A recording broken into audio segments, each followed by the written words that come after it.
Hi guys, it's Matt here. How's everyone doing? I am in sunny Italy.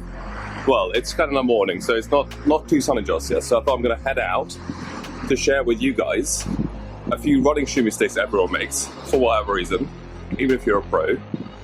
Hopefully after this video you will be able to avoid these. And I'm also going to tell you how to avoid these mistakes. Without further ado, let's talk about running shoe mistakes. Mistake numero uno: not checking your gait and your stride and your running style before you buy running shoes. I so often see people buying running shoes based on a lot of different things, but it never is how you run. So you could have a tight hamstring, you could have a shorter stride length, you could have pronation and a bunch of other things. And if you don't take this into account when buying a running shoe, you could end up injuring yourself or not making progress or as much progress as you want to, which is a real shame. Very often I see people wearing shoes like the Nike Zoom X Vaporfly on races, which is again just terrible when people buy shoes and wear them, literally get them out of the box before the race.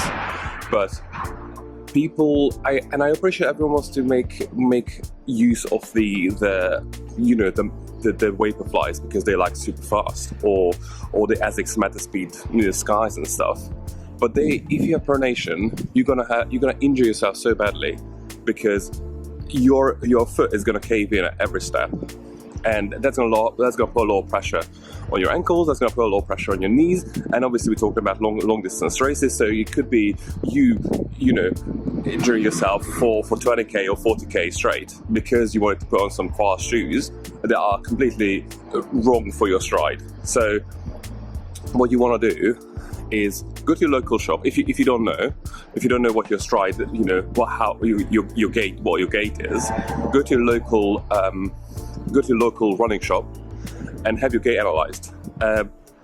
As for pronation, you can do the at-home gait analysis tests, which is basically you wet your foot and step on a piece of A4 paper, and that should give you like an approximate idea of how bad your pronation is. So should you have a pronation, or are you a neutral runner? So that's the first thing you should take into account before buying a running shoe. Mistake number 2, guys: not checking the sizing info before you buy shoes. Not only some brands have different sizing, so a size standard with one brand could be completely different with a size standard with another brand. But also they usually provide the measurements on the product page, so you can check whether the shoe that you usually have is the right size for you. Because again, you can end up buying the same size as you had, like the same size Adidas as that you have of New Balance, which usually the second one usually runs shorter, half a size shorter, and end up buying a shoe for a lot of money that doesn't fit your foot. So before you buy the shoes, go up on the product page and check the sizing info, like the actual length of the foot, not just like whether I want a size 10 or not. You check the length of your foot and match it against what they recommend for that size. It could be completely off. So what was there? There was a shoe recently that I had a look. I think it was one of the Reeboks, the Flowfly Energy X, and I had to order a 1.5 size up because and again, Reebok usually is true to size, but that particular model was completely off size. And I would like to make sure that you understand that it could be a shoe could be completely different size, even within one brand, let alone across all brands. So make sure that you check the sizing before you buy. Mistake number 3, guys, is getting the wrong shoe for the wrong purpose. It's another thing that kind of ties into the first point. But many people will buy a shoe based on how it looks, or whether if it's a special offer or not. But what you should really think about is, what shoes do you actually need for your training or for your racing? Mostly for the training, because you're going to use training shoes the most often. So what you want to keep in mind, and again, we haven't even bought the shoe, but what you have to keep in mind is that the shoe that you're going to buy, you want to use it as much as possible. And if you get the wrong type of shoe for the training that you do most, then you won't be able to make the most of those shoes. So let's say or you saw a Nike Air Zoom Pegasus 39 review and it just looks great, and everyone's like raving about the shoes. However, if you don't run fast and do relatively a slow pace training, then the Air Zoom, the Pack 39 might not be the best shoes for you. You might need something like the Under Armour Hover Machina 3 or the Asics Gel Nimbus 24. Because those are like max cushion shoes that are great for kind of slower, low mileage training. So this is something that you should think about before you buy the shoe. And I appreciate, obviously, we want some people just want cool looking shoes and stuff. But again, make sure that you get the right type of shoe for the right type of training that you do. Mistake number 4 is using the standard lacing for everything that you do. Thankfully, running shoes can be adjusted with the laces. And many people don't understand that those laces don't have to be laced in the way they are when the shoes arrive. So you got your box standard like crisscross lacing when the shoes arrive, but let's say you want to increase the space in the toe box, then you can just miss the first few eyelets of the laces and free up some space in the toe box, or you have a lot more pressure on the metadorsal area of the shoe, so you can just kind of skip a couple of eyelets in the middle of the lace cage, and then you already you have more space there. There are a bazillion ways, different ways how you can lace running shoes, and also to make sure that they fit properly.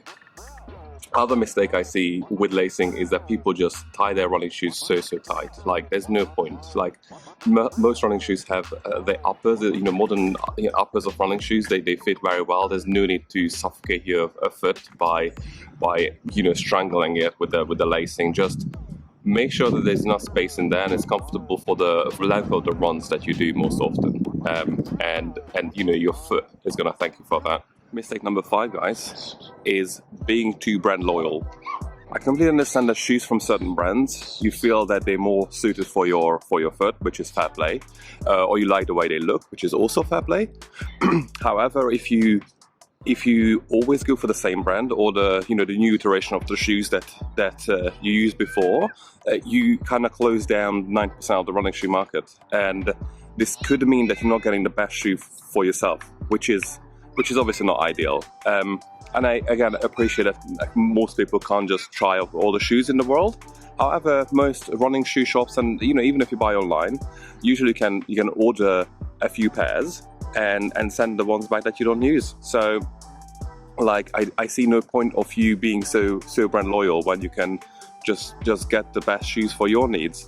And read online reviews, see what's out there, and if you like the another brand's shoe for whatever reason, give it a try. It could be your next favorite shoe. So give them all a try if you can.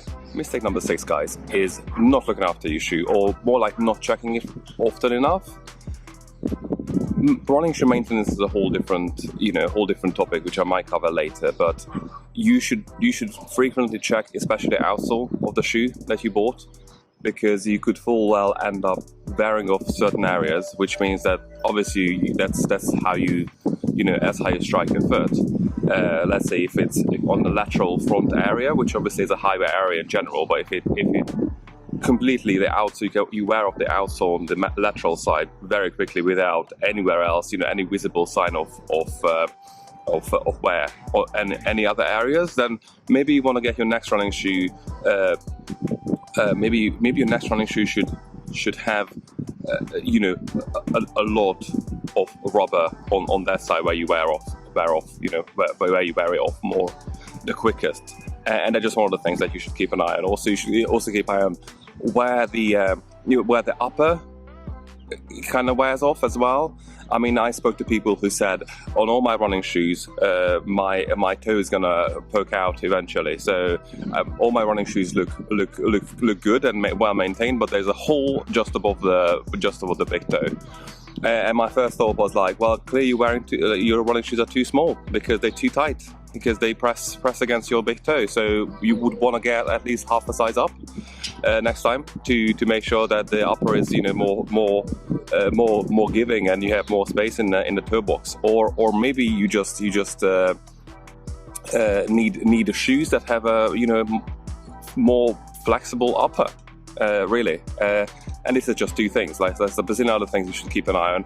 And if you frequently check your running shoes and even maybe clean them, then you could discover these things and action them for next time around. That was it for today, guys. 6 running shoe mistakes everyone makes, and you shouldn't, because now you know about them. So next time you go out shoe shopping and trying on shoes, please just bear these in mind. And I shall see you soon. Cheers. Bye.